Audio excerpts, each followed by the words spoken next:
Net flicks پر ایک شو بہت ہی popular ہو رہا ہے اور اس وقت بھی ٹرینڈنگ نمبر 1 پر ہے، جس کا نام ہے اسکوئڈ گیم۔ 9 قسطوں پر مشتمل اس کورین سروائیول ڈرامہ نے پوری دنیا کی توجہ حاصل کر لیا ہے،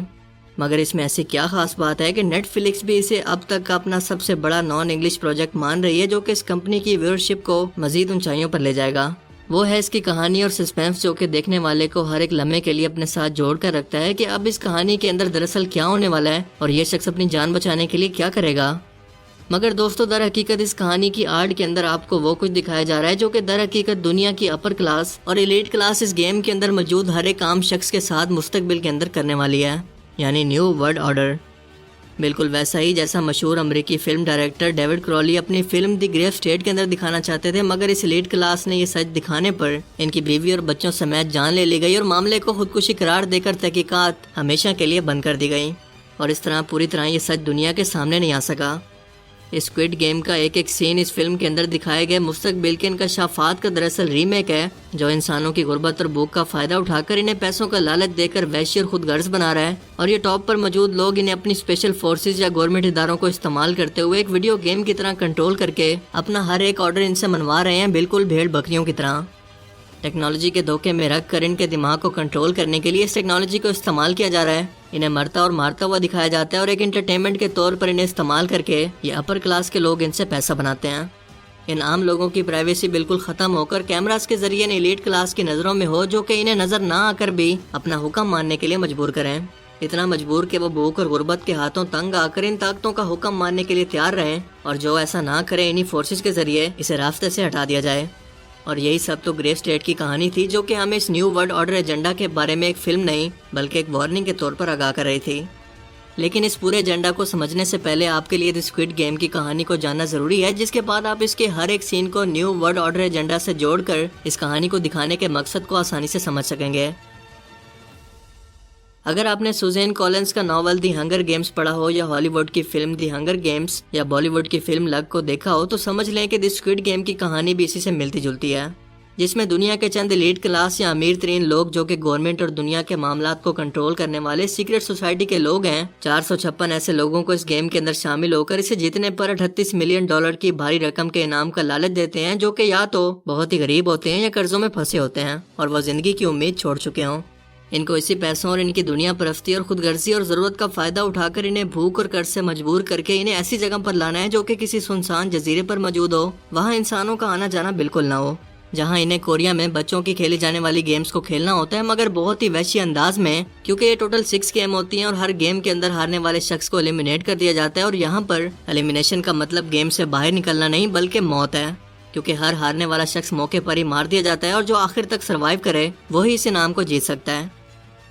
یہاں پر پنک ڈریس کے اندر موجود گارڈز کو دکھایا گیا ہے، جن کے چہرے کور ہیں، اور یہ ایلیٹ کلاس کے ملازم ہیں، جو دراصل گورنمنٹ کے فورسز کے اداروں کو دکھا رہے ہیں، جو کہ ان اپر کلاس کے اشاروں پر ان کا حکم نہ ماننے والوں کو ٹھکانے لگاتے ہیں اور اپنی ہر ایک بات منوانے کے لیے انہیں مجبور کرتے ہیں، جن کے سر پر ویڈیو گیمز کے کنٹرولر کے نشان بنے ہیں، یعنی یہ کسی ویڈیو گیم کے کنٹرولر کی طرح ان امیر لوگوں کا حکم مانتے ہیں، جو مارک آف دی بیف یا شیطانی چھاپ کی طرف بھی اشارہ ہے۔ مزید ہم دیکھتے ہیں کہ انہی امیر لوگوں کے حکم پر ہر مارنے والے کنٹیسٹنٹ کو کسی بھیڑ بکری کی طرح اٹھا کر ایک اسپتال کے اندر لے جایا جاتا ہے، جہاں پر اس کی باڈی کے آرگنز کو نکال کر یہ لوگ اسے آگے بیچتے ہیں، اور یوں یہ لوگ ان مرنے والے لوگوں کی لاشوں سے بھی پروفٹ کماتے ہیں۔ اس گیم کے اندر کنٹیسٹنٹس کو گارڈز کے ذریعے ایسی نہ نظر آنے والی طاقتوں کا حکم ماننے کے لیے مجبور کیا جاتا ہے، جو کہ ہر وقت ان پر نظر رکھے ہوئے ہیں، اور ان کے چہرے مختلف قسم کے جانوروں کے ماس سے ڈھکے ہوئے ہیں، مثال کے طور پر شیر، جو کہ شکاری کو شو کرتا ہے اور بتاتا ہے کہ یہ سب لوگ اس سسٹم کے ماسٹر مائنڈ اور کنٹرولر ہیں، مگر دنیا کے سامنے ان کے چہرے چھپے ہوئے ہیں، اور ظاہر ہے کہ اس کا مقصد ہر ایک واچر کے سب کانشیس مائنڈ کے اندر یہ بات ڈالنا ہے کہ وہ بھی مستقبل کے اندر ایسا ہی کریں، مگر وہ آواز حقیقت میں ان سیکرٹ سوسائٹی یا شیطان کے پجاریوں کی نہیں بلکہ ان کے آقا دجال کی ہوگی، جس کی راہ کو ہموار کرنے کے لیے یہ سب سٹیج یا راستہ تیار کر رہے ہیں، بار بار ایک چیز کو دکھا کر کے انسانی دماغ اس کا عادی ہو جائے اور اسے ایک عام سی بات تصور کرنے لگے، اور مستقبل میں اپنی مرضی کے بغیر مجبوری میں یا فیشن میں ہی اس مارک آف دی بیسٹ یا چھاپ کا حصہ بن جائے۔ انسانوں کو یہاں پر سروائیو کروانے کے لیے ان کی خود غرضی اور مکاری کے عنصر کو ابھارا گیا ہے کہ یہاں پر دھوکہ دے کر اور دوسروں کو قتل کر کے ہی وہ یہاں پر کامیاب ہو سکتے ہیں، مگر در حقیقت انسان کی زندگی کا مقصد تو دراصل کچھ اور ہے۔ اس کے علاوہ ہمدردی، انسانیت اور دوسروں کے کام آنا اللہ کے پیغمبروں کی تعلیمات تھی، پھر یہ فساد اور تشدد کس کی مرضی سے انسان کو سکھایا جا رہا ہے؟ کیا اس رحمان کی مرضی سے جو اپنی تخلیق سے بے پناہ محبت کرتا ہے، یا پھر اس شیطان سے جسے انسانیت سے پہلے دن سے نفرت ہے؟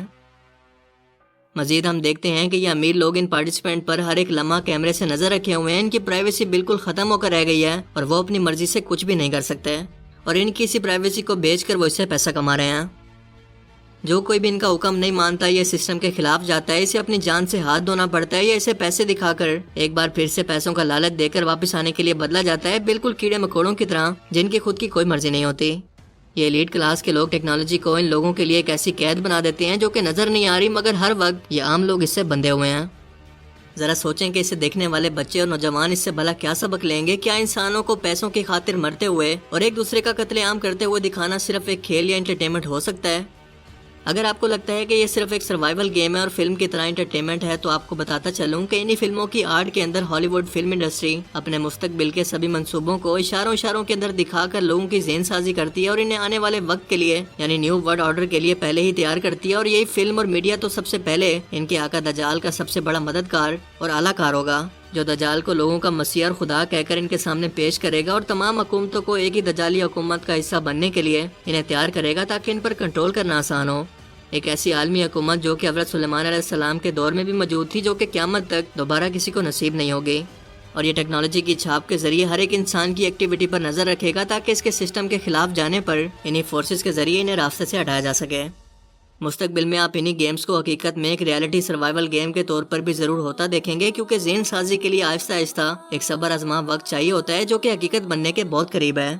کیونکہ یہ لوگ آج بھی پس پردہ رہ کر پیسے، دولت اور شیطانی دماغ کی بدولت اپنی چالوں سے دنیا کے نظام مثلاً banking, entertainment industry, music industry اور پولیٹکس وغیرہ کو کنٹرول کر رہے ہیں، مگر دنیا کے سامنے نہیں آتے۔ ان کے نیچے ان کے ادارے اور حکومت موجود ہے جو کہ یہ پنک کلر کی سیکیورٹی ہے، اور سب سے نیچے عوام جو کہ کیڑے مکوڑوں یا ایک نمبر سے زیادہ کچھ بھی نہیں، اور سب سے اوپر ہے ان کا آقا دجال، اور یہی تو ہے نیو ورلڈ آرڈر۔